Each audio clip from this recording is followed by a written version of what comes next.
Au nom du Père, du Fils, Saint-Esprit, un seul Dieu, Amen. Alors aujourd'hui, on va continuer la session de l'incarnation et la rédemption. Bien sûr, je ne vais pas recommencer ce qu'on a dit la dernière fois, mais je résume. Le dernier point important, c'est l'état d'Adam après sa chute. On doit comprendre l'état d'Adam après sa chute et son besoin pour être sauvé, pour être rédempté. Rédempté, c'est être racheté. Alors, comme résumé à propos d'Adam et l'état d'Adam, on a dit que l'homme, après sa chute, par son désobéissance à Dieu et par sa transgression au commandement, ne mange pas, ne fait pas ça, eh bien l'homme a perdu la vie de sainteté et n'est plus saint. Il a perdu sa piété, il a perdu même l'innocence, il a perdu la simplicité, l'altesse, la puissance, sa dignité, parce que il a perdu l'image de Dieu en lui en transgressant le commandement. Et en même temps, quand il a chuté, quand il a perdu l'image de Dieu, la belle image de Dieu sur laquelle il était créé, eh bien, les instincts se sont révoltés en lui. Dieu a créé des instincts, mais des instincts contrôlés, des instincts purifiés, des instincts saints. Mais quand il s'est éloigné de Dieu, eh bien, ces instincts-là et ces envies se sont révoltés à l'intérieur de l'homme. Il a commencé à subir la pression intérieure du péché et la pression extérieure des effets sataniques extérieurs à travers les tentations et toute cette pression pour le pousser à faire le mal et s'incliner vers le mal. Et quand il a quitté le règnement de Dieu, eh bien, l'homme est devenu esclave de ses envies, de ses convoitises et de ses désirs charnels. Parce que tous ces envies qui étaient contrôlées, eh bien, ils se sont révoltés. Il est devenu non pas le contrôleur de ses envies, mais il est devenu esclave de ses mauvaises envies et mauvais désirs. Par sa chute, l'homme a perdu l'image divine en lui. Alors, la nature même s'est révoltée contre lui. La nature, c'est-à-dire les animaux, c'est-à-dire même il y a des tempêtes, il y a des tremblements de terre, parce que la nature dont l'homme était le maître ne connaît plus cet homme-là. La nature, c'est comme si elle disait, mais c'est qui? Ce n'est pas notre maître, ce n'est pas Adam qui était à l'image de Dieu. Il a perdu cette image-là, on ne le connaît pas, ils se sont révoltés contre lui. Même les animaux, ils sont devenus des animaux féroces qui combattent et qui luttent contre l'homme. Par sa chute, l'homme a perdu son calme, sa paix intérieure, sa paix entre lui et lui-même, entre lui et Dieu, entre lui et même les autres. Il a commencé à sentir toujours qu'il y a une animosité entre lui et ses semblables, les hommes. Bien sûr, après qu'il était chassé du paradis. Même il a vécu l'hostilité entre lui et le ciel. Il a commencé même à juger plutôt mettre en faute, c'est-à-dire de plaindre Dieu qui lui a donné la femme. D'accord? Il a eu cette hostilité entre lui et le ciel et Dieu. Et puisqu'il est qui n'est en inquiétude, en en manque de paix avec lui-même et Dieu et les autres, eh bien, il a commencé à vivre l'isolation. Il est isolé, il est égoïste, il est inquiet, il n'y a pas de paix. Voyez, sa façon de voir les choses même a changé. Quand, avant de s'éloigner ou de perdre l'image de Dieu en lui, il disait de sa femme quelque chose de très beau. Genèse 2, 23. Il disait, à propos de la femme, il était heureux d'avoir cette femme. Il disait, voici cette fois celle qui est os de mes os et chair de ma chair. Elle est très proche de moi. Il sentait que il est os de mes os et chair de ma chair. Mais quand il a chuté, quand il a vécu l'isolation, l'égoïsme, la manque de tranquillité, eh bien, il a commencé à dire, la femme que tu as mise auprès de moi, c'est comme, je ne veux pas cette femme, c'est toi qui m'as obligé à l'accepter. La femme que tu m'as mise auprès de moi m'a donné de l'arbre, et j'en ai mangé. Par la chute, eh bien, la mauvaise connaissance est entrée en l'homme. La mauvaise connaissance, c'est la connaissance du mal. L'homme s'est transformé de l'image de la droiture à l'image de la corruption. Le mal a un caractère un peu bizarre. Je vous ai dit un exemple, c'est comme une grande quantité d'eau claire et vous jetez là-dedans un peu de l'encre. Eh bien, ça influence toute la quantité de l'eau claire. C'est comme ça le mal. Un peu de mal, eh bien, ça gâche tout ce qui est bien. Il a ce caractéristique-là que un peu de mal est suffisant pour changer tout le bien. C'est pour cela que Dieu, il nous a mis en garde en disant, méfiez-vous des petits renards qui gâtent toute la vigne. Un petit renard, il rentre dans ta vie et ensuite il commence à grandir, et il commence à dévorer tous les fruits de ta vigne et de ta vie. Alors dans cet état-là, l'homme s'est tenu incapable devant son péché illimité. Incapable, il ne peut rien faire. Et attention, c'est un grand péché. Et on ne dit pas un grand péché, mais le péché d'Adam était un péché illimité. On va voir un peu plus loin. Alors, il est déçu, et sûrement il a pensé, qui peut me sauver de ce péché illimité? L'homme est tombé sous l'autorité de la mort spirituelle, corporelle et morale. Qui peut le sauver de la poignée de la mort? C'est comme si la mort, on imagine qu'il est une personne, elle a grispé sur l'homme. Il est devenu prisonnier de la mort. Qui peut détruire l'épine de la mort, comme on dit toujours dans le vocabulaire, dans les hymnes de l'Église. Shawkat al-maut. Parce que la mort, c'est comme une épine qui rentre, ce n'est pas facile de la retirer. L'homme s'est tenu brisé devant la justice divine. Qui peut-il accomplir le droit à la justice divine? Il y a une justice divine qui peut rembourser la dette à la justice divine. La justice divine a dit, le jour que tu mangeras, tu mourras. Il a mangé, il doit mourir. Qui peut mourir à sa place? Qui peut venir devant la justice divine en lui disant, eh bien, je vais prendre sa place? Qui peut le faire? Personne ne peut ceci. Personne ne peut accomplir un salut de cette ampleur. Alors, quelle est la solution? Comment peut-on sauver l'homme?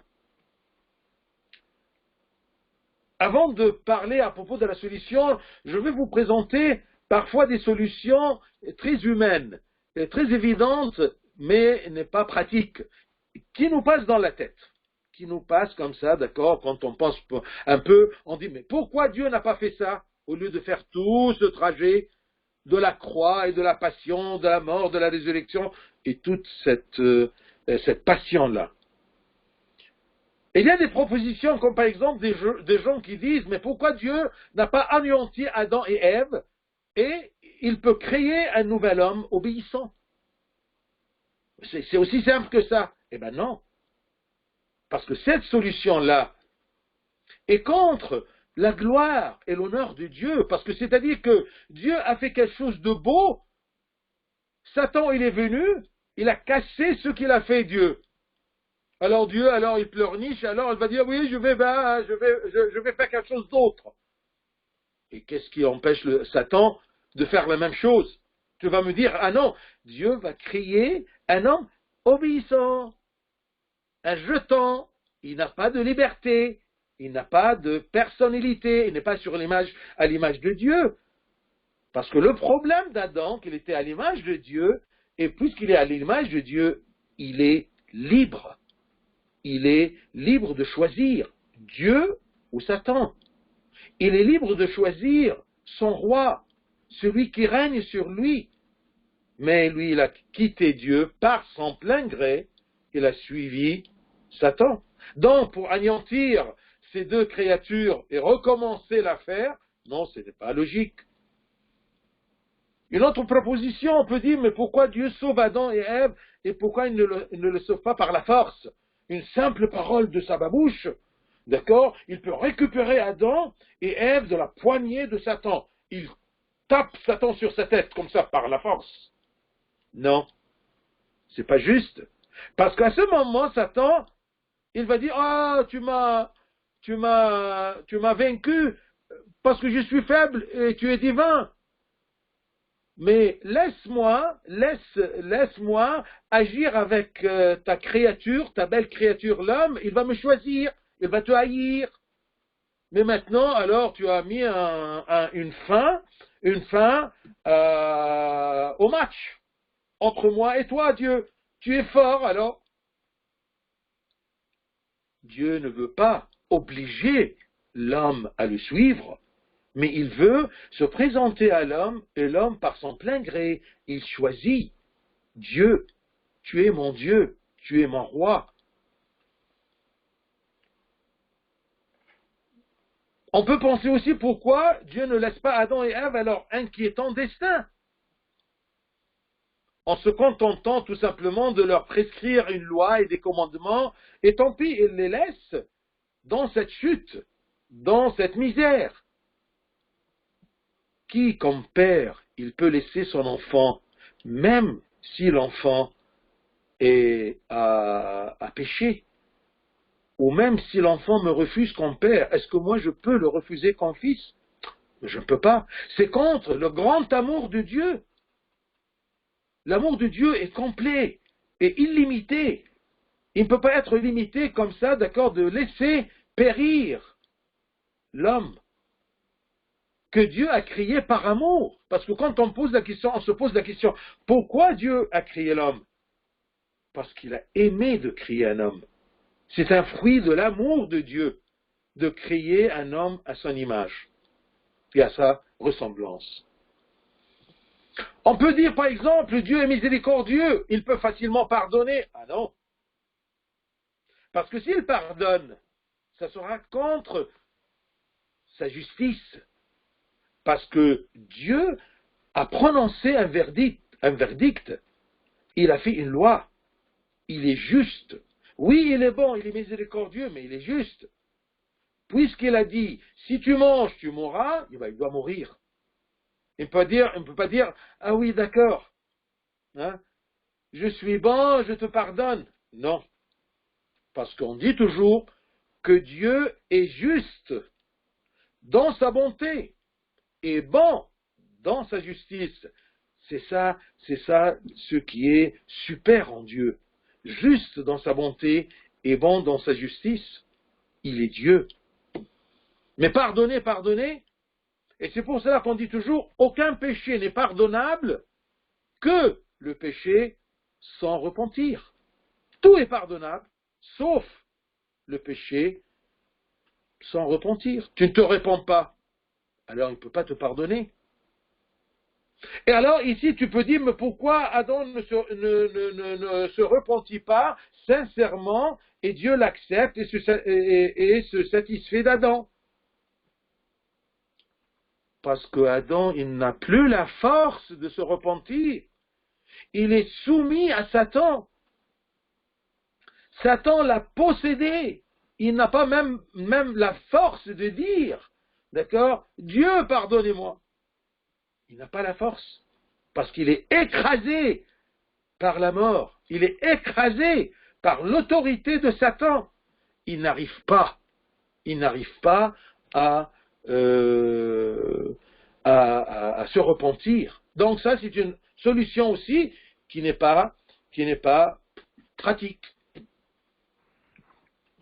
Alors on dit pourquoi alors Adam ne présente pas un sacrifice expiatoire pour lui-même et un autre sacrifice pour sa femme, puisque le sacrifice expie les péchés, fait pardonner les péchés. Non, ça ne marche pas.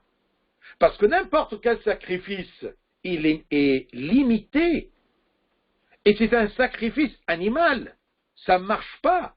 Il ne peut pas pardonner un péché illimité et un péché commis par un homme. Mais pourquoi Dieu a prescrit des sacrifices dans l'Ancien Testament? C'était un entraînement pour l'homme, une préparation pour l'homme à comprendre l'idée du sacrifice. Et tous les sacrifices de l'Ancien Testament visaient le vrai sacrifice, le vrai agneau de Dieu qui enlève le péché du monde, le Christ. Dans toutes ces prépositions, ça ne marche pas. Il ne peut pas être pardonné, il ne peut pas être sauvé par la force de Dieu, il ne peut pas être aboli et on refait un nouveau Adam. Non, ça ne marche pas comme ça. Alors, pour comprendre ce que ça ne marche pas, on doit préciser maintenant et comprendre les caractéristiques du Sauveur. Le Sauveur approprié qui est capable de sauver l'homme. Quelles sont ces caractéristiques du Rédempteur? Un Rédempteur, c'est-à-dire un racheteur. Il va racheter l'homme. Il va dire, devant la justice divine, stop la mort, stop la punition. Je vais la prendre pour moi-même et je vais libérer l'homme. Donc les caractéristiques, première condition, que le Rédempteur doit être un humain. Un humain. Pas un ange, pas une bête, pas une plante, un humain. Car c'est un homme qui a péché. Il n'y a pas un être qui est homologue ou, à l'exemple de l'homme, on doit avoir un humain pour racheter cet humain qui a péché. Ainsi, le Rédempteur doit être de la même nature que celui qui est racheté. Celui qui en veut racheter, c'est un homme. Et bien, le racheteur, le Rédempteur, doit être un homme. Et la Bible a cité que le Rédempteur qui écrasera la tête de Satan, de la vipère, qui va vaincre la mort, sera de la postérité de la femme, Ève. Il a dit, Dieu à Ève, que celui qui viendra de ta postérité, c'est lui qui va écraser la tête de Satan, de la vipère. Donc, le substitut, l'adjoint de l'homme, doit être un homme. Le racheteur qui va racheter l'homme doit être de sa nature, de sa même nature. Il doit être un homme. 2. Cet homme-là, il doit être sans péché pour subir le châtiment du péché des autres. Je ne peux pas être condamné et venir dire je vais prendre la condamnation d'un autre. Je dois d'abord, d'accord, payer ma punition. Donc, il doit être sans péché personnel et sans rien du péché originel hérédité d'Adam. Il doit être sans péché, car un pécheur ne sauve pas un pécheur. C'est comme on dit toujours, celui qui manque de la chose ne peut pas la donner aux autres. Si je suis condamné, comment je peux donner la liberté? Celui qui n'a pas d'argent ne peut pas payer la dette d'un autre. Si tu es condamné, tu ne peux pas prendre la place d'un autre condamné. Ça te suffit ta condamnation. Un condamné à mort ne peut pas mourir à la place d'un autre condamné à la mort. Un condamné à la mort ne peut pas mourir à la place d'un autre condamné à la mort. Donc, on doit avoir une personne, un homme, qui n'est pas condamné. Il doit être sans tache, sans péché. Et c'est pour cela que dès le commencement, Dieu a préparé l'esprit de l'homme en lui demandant que le sacrifice que tu présentes à Dieu doit être, dans l'Ancien Testament, doit être choisi sans défaut. Et c'est une exigence, sans défaut. Ceci symbolisait le Rédempteur sans défaut, le Christ. Et c'est pour cela que jusqu'à maintenant, durant la messe, vous trouvez Abouna, il se met devant plusieurs agneaux, plusieurs pains, plusieurs orbanes, et il commence à choisir le meilleur, sans défaut. Il regarde, il compare. Et même, il y a un sens dans sa façon de choisir. Une façon honorable pour honorer l'agneau qui sera sans défaut et qui va présenter, non pas présenter, mais même il va se transformer en Christ, en vrai agneau de Dieu qui enlève le péché du monde. Vous allez voir que Abouna, il commence par le signe de la croix pour choisir. Il choisit deux. Il compare pour être sans défaut, bien rond, sans fissure, le tampon est clair, les trous sont clairs, il est bien rond, il est beau, il n'y a pas des taches, il n'y a pas des taches de levure, il n'y a pas des taches du four, c'est un bel orban.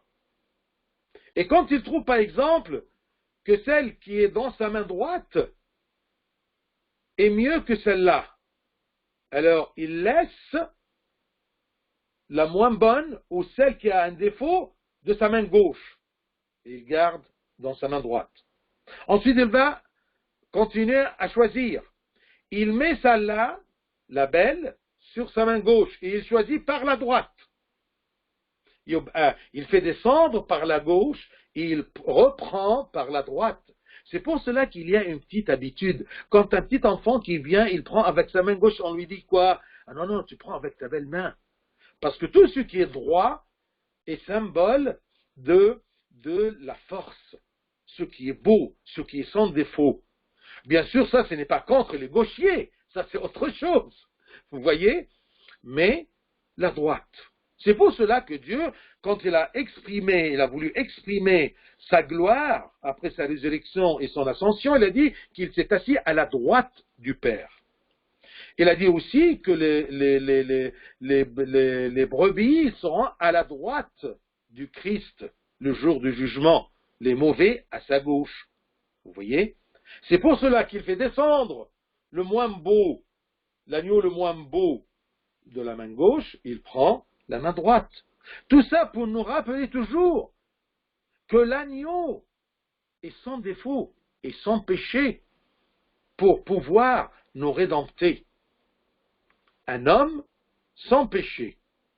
Et il ne suffit pas que le Rédempteur soit un homme sans péché, comme était Adam avant sa chute, mais il doit être infaillible parce qu'il peut sauver, il peut racheter, il est sans défaut, et après quelques moments, d'accord, il peut chuter. Non. Le Rédempteur doit être un homme sans péché et infaillible. Il doit le prouver qu'il est infaillible. C'est pour cela que le Christ, selon son humanité, il a dit aux Juifs, qui parmi vous me réprimande pour un péché? Qui peut me juger pour un péché? Il était droit. Personne n'a osé dire qu'il était pécheur. Homme sans péché. Entre parenthèses, infaillible. Il ne va pas pécher un peu plus tard. 3. Il doit se livrer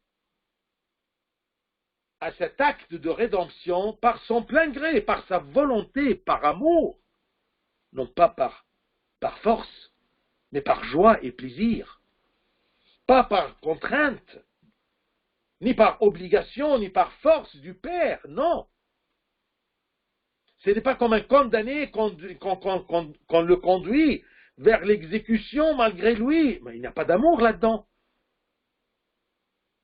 Et attention, parce qu'un homme créé ne possède pas sa volonté. D'accord? Il n'est pas complètement libre. Il n'a pas la liberté de se livrer soi-même pour acheter des autres.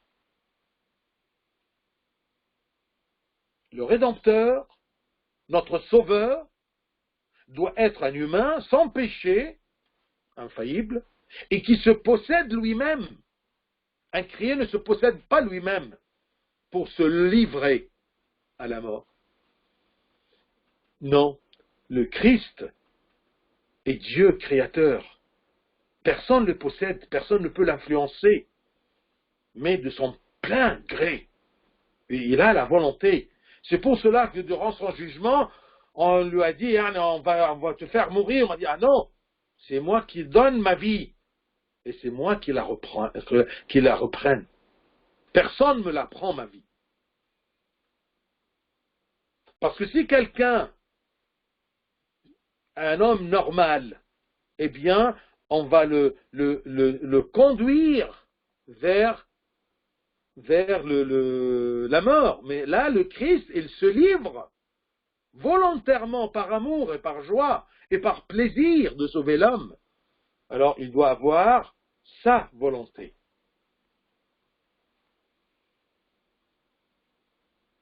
Cet homme-là, sans péché, sans défaut,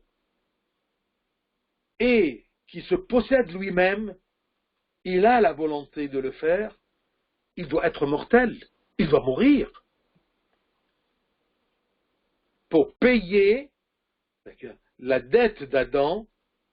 La dette d'Adam, ce qu'il doit payer, c'est la mort. Tu mourras. Alors il doit avoir cette possibilité, cette capacité de mourir. Il doit être mortel. Car le verdict contre Adam était la peine de mort. Car le salaire du péché est la mort. C'est ça la justice de Dieu. C'est ça la loi de Dieu. Pour cela, la parole de Dieu, le Christ, s'est incarné ayant un corps humain capable de mourir, afin de le présenter comme rançon, comme prix pour racheter Adam, pour racheter l'humanité. Homme sans péché, se possède lui-même. Quatrième chose, mortel, il doit mourir.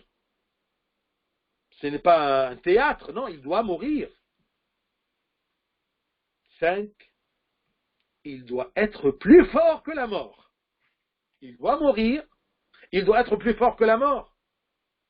Parce que s'il est un être humain, sans péché, de son plein gré, il est mortel, il meurt, et basta. Ça ne sert à rien. Eh bien, d'accord, mais il doit écraser la mort, il doit vaincre Satan pour libérer de sa poignée l'homme. Alors, la force de Satan, c'est la mort. Et le Christ doit être plus fort que la mort. Mortel, mais plus fort que la mort. Parce qu'il y a des religions qui croient bien que le Christ, oui, il est mort. Et basta, non. S'il n'y a pas de résurrection, notre foi n'a pas de sens. Le salut n'a pas de sens. Il n'est pas sauvé l'homme. Il doit être plus fort que la mort, afin de se livrer à la mort par sa volonté et afin de pouvoir vaincre la mort. et se relever, ressusciter. C'est pour cela que quand il a dit aux hommes, à ses disciples, le Fils de l'homme, il doit se livrer aux Juifs, aux pharisiens, aux Juifs, ensuite il ressuscitera, ils n'ont pas compris ressusciter. Ressusciter, c'est quoi? Malgré qu'ils ont vu Lazare. Mais c'est la capacité humaine, on oublie toujours. Dieu nous aide beaucoup et nous prouve qu'il nous aime et on oublie. Et chaque jour, on veut des nouveaux signes qui nous aiment.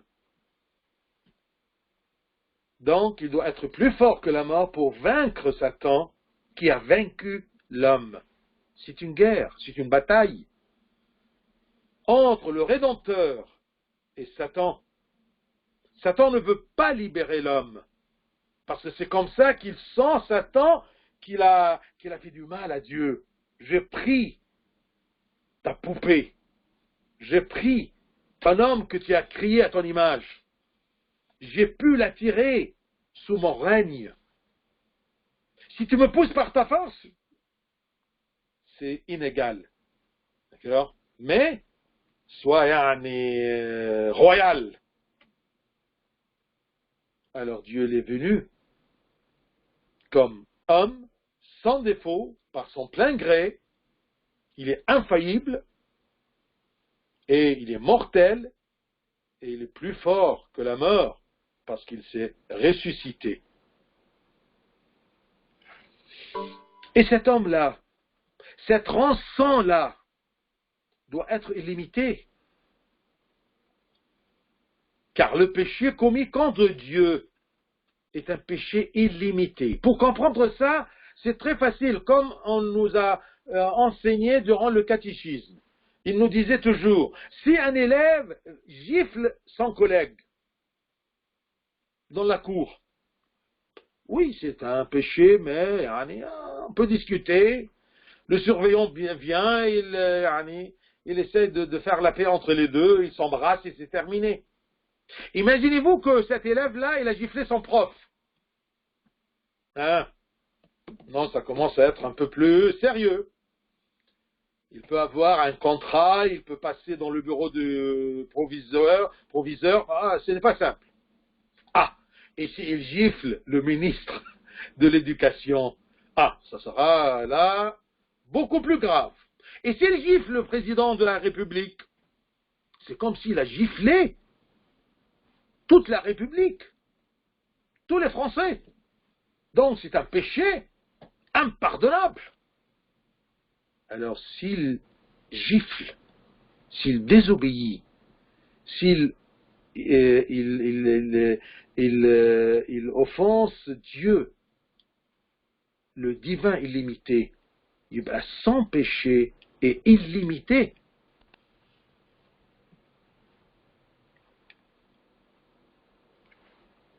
Le Rédempteur, le Sauveur doit être un humain de la même nature du coupable. Il doit être sans défaut pour pouvoir dire « Je suis riche et je paye la dette ». Il doit le faire par son plein gré. L'affaire de son plein gré, il y a une chose très importante que la plupart de vous, vous ne voyez pas, que les diacres autour de l'autel. Vous savez que Orban, l'agneau de Dieu, quand il est transformé en corps du Christ, Abouna, il prend les sbadigons, la partie, la croix au milieu, qui symbolise le Christ lui-même. Bien sûr, c'est tout le Christ, mais ça, c'est, disons, la meilleure partie, parce que on dit que les autres symbolisent, les autres croix, les 12 apôtres. Alors, on prend ceci et on le met dans le sang. Comment Abouna le met dans le sang? Il le tourne sur son dos. Pourquoi? Parce que Dieu a fait apprendre à l'homme dans l'Ancien Testament que quand tu prends une bête pour la sacrifier, elle doit être paisible, elle doit accepter de mourir pour toi. C'est pour cela, mets-la sur son dos, parce qu'une bête n'est jamais sur son dos ou sur son côté que si elle est paisible. elle est calme, elle est tranquille, elle est d'accord. On ne peut pas immoler un agneau qui s'efforce à se lever. Et il refuse. Non, on le calme et on le sacrifie comme symbole que le Christ, quand il va se livrer à la mort par amour, c'est par son plein gré. Donc il doit être illimité. Dieu, qui est illimité, s'est incarné pour soulever la punition d'un péché illimité. Mais pour soulever le péché du monde entier, dans tout le temps et en tout lieu, il doit être un sacrifice illimité. Quel homme peut être illimité? Quel homme peut être sans défaut? Quel homme, il se possède lui-même, il a tout à fait la volonté. Ne me dis pas qu'un homme, il peut se suicider. Croyez-moi qu'il y a des gens qui essaient de se suicider et malgré ça, tout ce qu'ils ont fait, ils ne sont pas morts. C'est en Christ, le Fils de Dieu, la parole de Dieu incarnée, que toutes les caractéristiques du Rédempteur se sont remplies parfaitement. Où peut-on voir un homme, un humain, sans péché, infaillible, de son plein gré, il se livre à la mort par amour. Mortel, plus fort que la mort, illimité. On ne peut pas trouver ça que en Christ, qui est Dieu incarné, qui a pris la même nature de l'homme. Il se fait ressembler à nous en toutes choses, sauf le péché. Le pape Théophilos, un des papes de l'Église, il a dit, étant entièrement Dieu et devenu humain par sa volonté, et il n'a rien abandonné de ce qui est nature humaine que le mauvais mal. Le mal qui mène, le mal, il est très mauvais. Satan, il est mauvais. D'accord? Il a pris tout ce que nous avons comme nature, sauf le péché. Il était entièrement Dieu, et il a pris il s'est uni à notre nature. Avec tout ce qu'il y a dans la nature humaine, sauf le péché. Parce que le péché, ce n'est pas de la nature humaine. L'homme est créé, l'humain est créé sans péché, à l'image de Dieu. Le péché, c'est quelque chose d'additionnel qu'il a acquise par son désobéissance. Le pape Théophile, il dit aussi, étant enfant, il est connu, même quand il était enfant, il a vécu la nature humaine complète, mais il était toujours Emmanuel, Dieu avec nous. Ça, c'est les caractéristiques du Sauveur. On ne cherche pas ailleurs. Parce qu'ailleurs, on ne peut pas avoir les 6 conditions qu'on vient citer. Qu'est-ce qui s'est arrivé à l'incarnation? Venez, on va voir. Mais attention, on ne va pas prendre un microscope et on va rentrer dans le corps du Christ, le corps de la Sainte Vierge Marie, pour voir ce qui s'est passé à la lettre. Je vous rappelle, il y a un verset, que ça soit clair dans notre tête. Il est grand le mystère de la piété. Dieu s'est apparu dans la chair. C'est un mystère. Mais on va essayer, par l'aide de l'Esprit Saint, qui a illuminé les pères de l'Église, qui nous ont donné des exemples pour essayer de rapprocher l'idée de l'incarnation à notre raison limitée, notre raison humaine limitée. Alors, j'ose dire, qu'est-ce qui s'est arrivé à l'incarnation? Mais dans des limites, attention. Ne me posez pas après des détails, d'accord, cellulaires. Ah non, attention. Qu'est-ce qui s'est passé dans l'incarnation? c'est que le Christ, en toute sa force et toute sa divinité, est rentré dans le sein de la Vierge. Ne me dis pas comment. Il est rentré. Il a pris de la chair et du sang de la Vierge une partie pour se faire un corps auquel il s'est uni. Imaginons un peu. C'est un exemple, mais ce n'est pas les détails. Tu vas me dire, mais comment la divinité rentre? C'est comme la lumière rentre dans une ampoule. Tu sens que l'ampoule, la lumière est à l'intérieur. Mais en vérité, la lumière est répandue dans toute la chambre, dans tout l'endroit, dans tout l'espace. Mais quand tu regardes comme ça, tu vois une ampoule où il y a de la lumière. Mais est-ce que l'ampoule, elle épaule toute la lumière? Non. Le Christ en toute sa force, toute sa divinité. Ce n'est pas une partie de la divinité. Ça ne se divise pas, la divinité. C'est pour cela qu'on dit, dans le langage humain, le Christ est rentré dans la Sainte Vierge, dans le sein, le ventre de la Sainte Vierge, pour prendre un corps auquel il va s'unir. Il va s'unir, cette divinité divine va s'unir à la nature humaine en prenant un corps. Et il est sorti.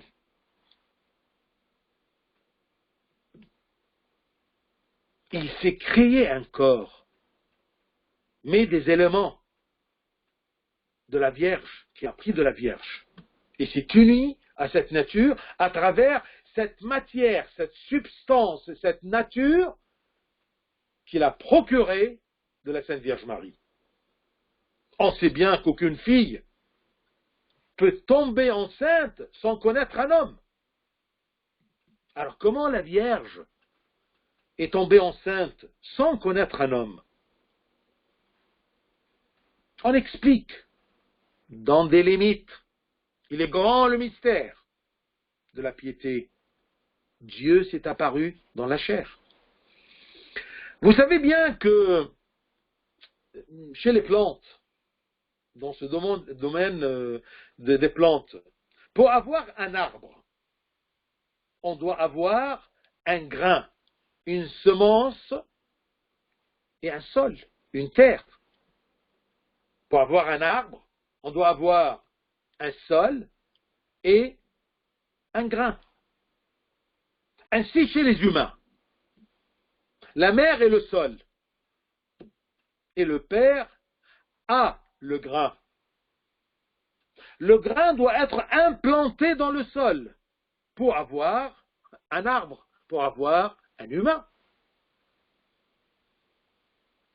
Et c'est bizarre parce que ce grain-là que l'homme ramène au sol est invisible à l'œil nu. Et pourtant la mère accouche d'un enfant de 3,5 kg. D'où il a ramené ça? De la mer. Tout ce corps, l'enfant l'a pris de la terre, de la mer. Mais la présence de la semence est indispensable. Moi, comme être humain, pour exister, j'ai besoin d'un père pour me donner la grâce de l'existence. La grâce de l'existence à travers ce grain, à travers ce semence. Et d'une mère pour me procurer un corps. Existence et un corps. Le Christ existait dès le commencement, il n'a pas besoin d'existence. Sa divinité, elle existe depuis le commencement, c'est-à-dire, elle n'a pas de commencement. Parce que s'il y a un commencement pour Dieu, c'est-à-dire qu'il y avait un moment où il n'y avait pas Dieu. Ce n'est plus un Dieu. Il y avait un moment qu'il n'y avait pas Dieu. Qui a créé Dieu? C'est Dieu. et qui a créé Dieu, ça ne marche pas. Un Dieu, c'est divin, c'est-à-dire qu'il n'y a pas de commencement.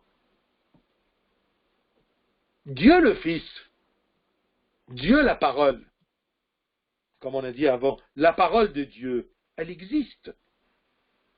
Elle n'a pas besoin de cette semence pour exister, mais elle a besoin du sol pour prendre ces 3,5 kg pour être humain.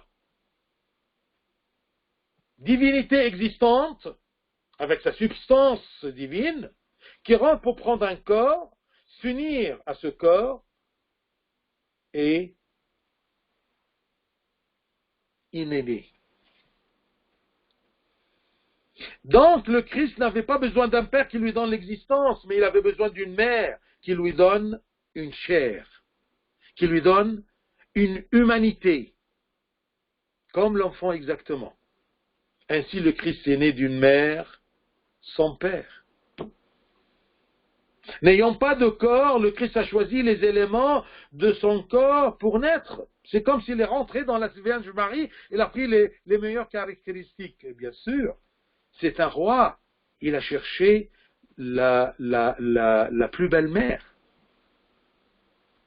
Et Psaume 45, verset 2, Psaume 45, verset 2, il dit à propos de ce Fils de Dieu né de la Vierge, tu es le plus beau des fils de l'homme. Le plus beau des fils de l'homme. Ce n'est pas beau parce que son nez et ses oreilles, non. Il est plus beau parce que tout simplement il est sans péché. Il est plein d'amour pour se livrer à la mort, pour sauver et racheter l'homme. Et bien sûr, le Christ a bien cherché une mère, pas comme les autres. Il est rentré en elle et il en a pris les meilleures caractéristiques. C'est pour cela qu'il est plus beau des fils de l'homme. Question. Si le Christ n'a pas eu besoin d'un père, pourquoi il a eu besoin de la mère? Pourquoi il ne s'est pas créé un corps? Il va le ramener d'où ce corps-là?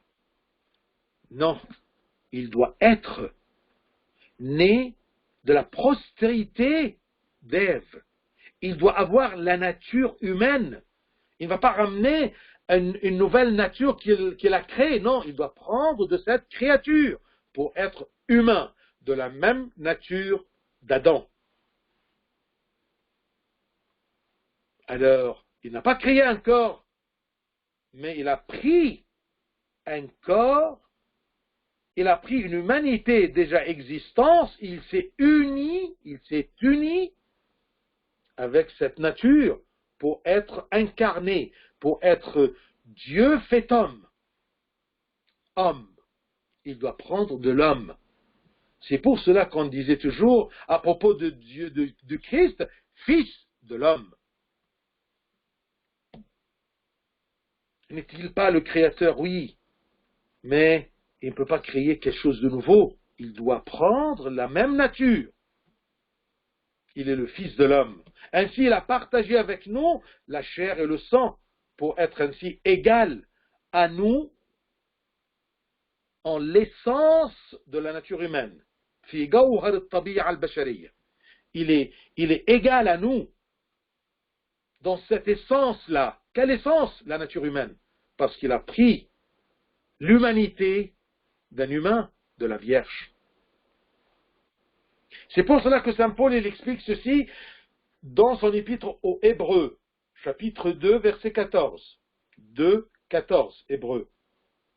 C'est écrit, « Ainsi donc, puisque les enfants participent au sang et à la chair, il y a également participé lui-même dans ce que les enfants participent, le sang et la chair, afin que par la mort, il anéantisse celui qui a la puissance de la mort, c'est-à-dire le diable. » Je répète.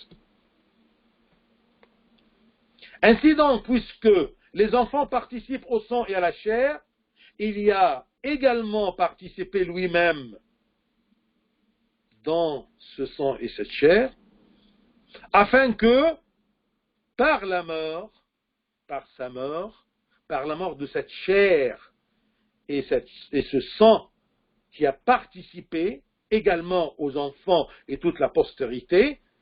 Par la mort, il a anéanti celui qui a la puissance de la mort. Regardez ce synonyme, d'accord, ce sous-titre de Satan, c'est qu'il a la puissance de la mort, sous laquelle il a écrasé Adam quand il a chuté.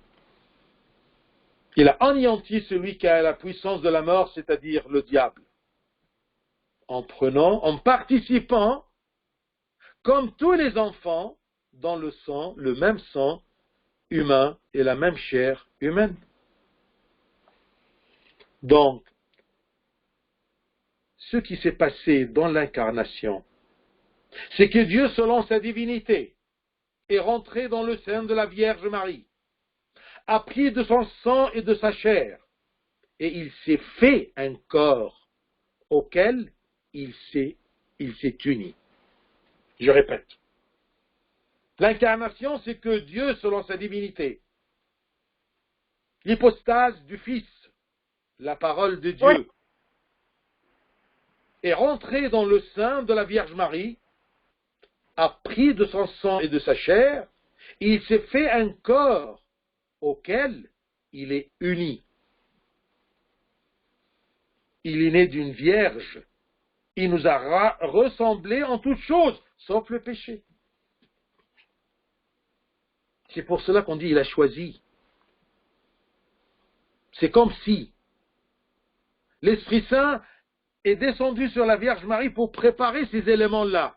Le Christ est venu et il s'est uni avec ce qui est sanctifié de la Vierge Marie.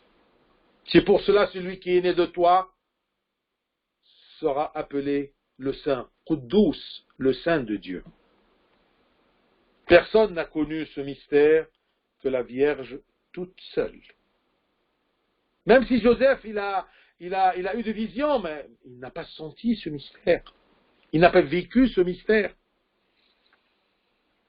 Dans Luc 2, 19, on voit que c'est écrit « Marie gardait toutes ces choses et les repassait dans son cœur. » Garder ces choses-là dans son cœur. Ce sont des choses inexprimables. On ne peut pas l'exprimer. Mais on a essayé, par l'aide des saints de l'Église, qui ont eu l'aide de l'Esprit Saint, d'avoir quelques exemples pour rapprocher, comme je vous ai dit, ce grand mystère de la piété à notre pensée humaine limitée. Quel est l'intérêt? Il me reste 5 minutes encore. Quel est l'intérêt de l'incarnation? La rédemption. Dieu s'est incarné pour, rédemption. Sinon, l'incarnation, pas de rédemption.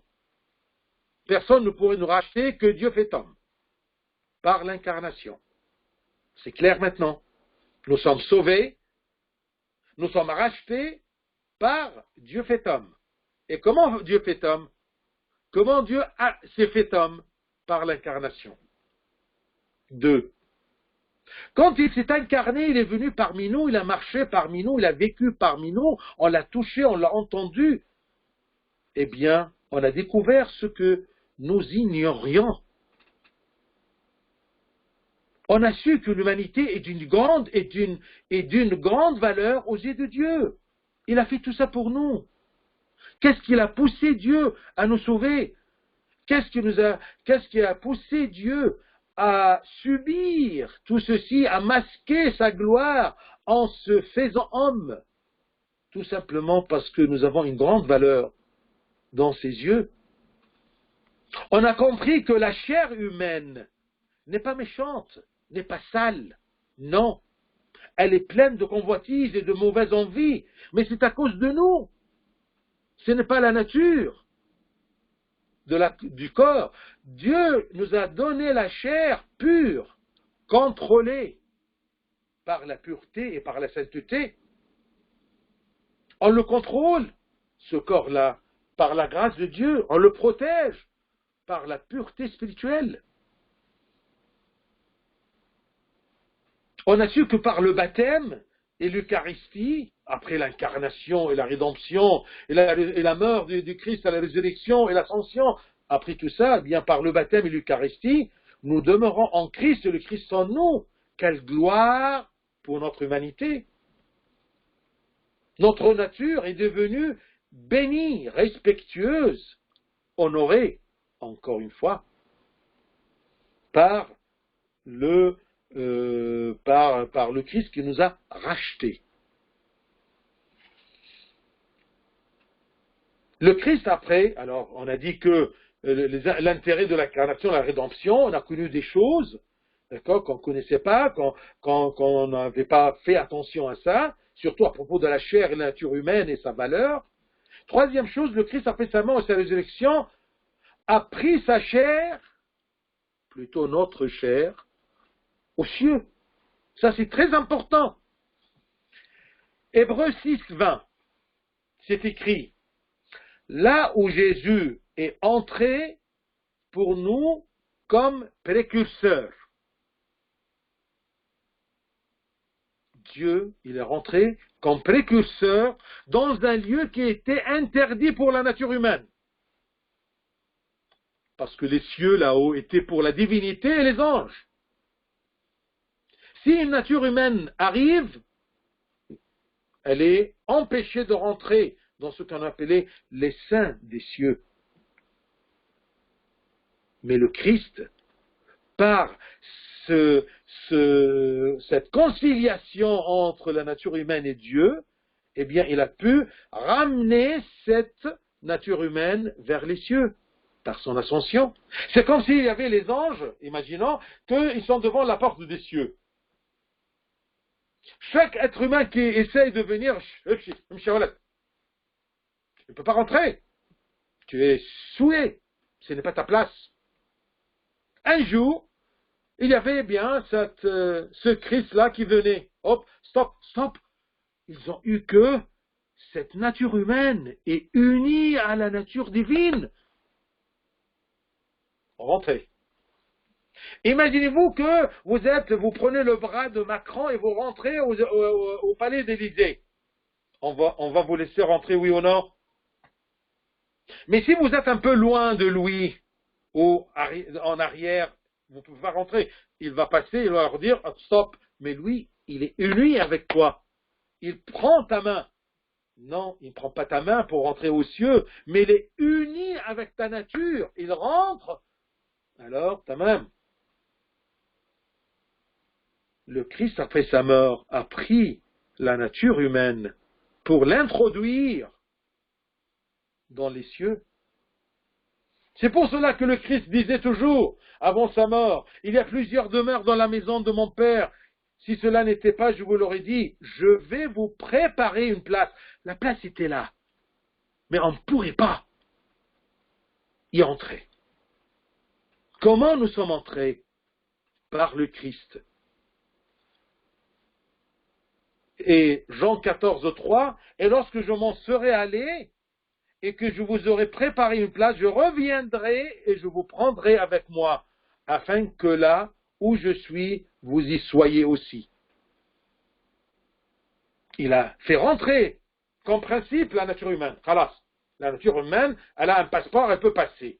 Ensuite, elle va retourner pour prendre les gens qui vont profiter de cette place, de cette permission de rentrer aux cieux. Je vais citer en 2 minutes les gains, les bénédictions de l'incarnation, pour que tu saches qu'est-ce que Dieu t'a donné. Il t'a donné la rédemption. Il t'a donné une nature nouvelle. Il a renouvelé ta nature après qu'elle était souillée, chutée dans le mal, sous l'autorité de Satan. Rédemption, renouvellement. Il nous a donné la filiation à Dieu, nous sommes devenus enfants de Dieu. Par la rédemption, on a connu Dieu. Il nous a parlé à propos du Père, à propos des cieux, à propos du royaume des cieux. Il leur parlait à propos des choses concernant le royaume des cieux. On a connu Dieu. L'homme a retrouvé sa dignité par l'incarnation et tout ce qui est, qui dépendait de l'incarnation. À la fin, l'incarnation a différencié le christianisme de toute religion, de toute autre religion.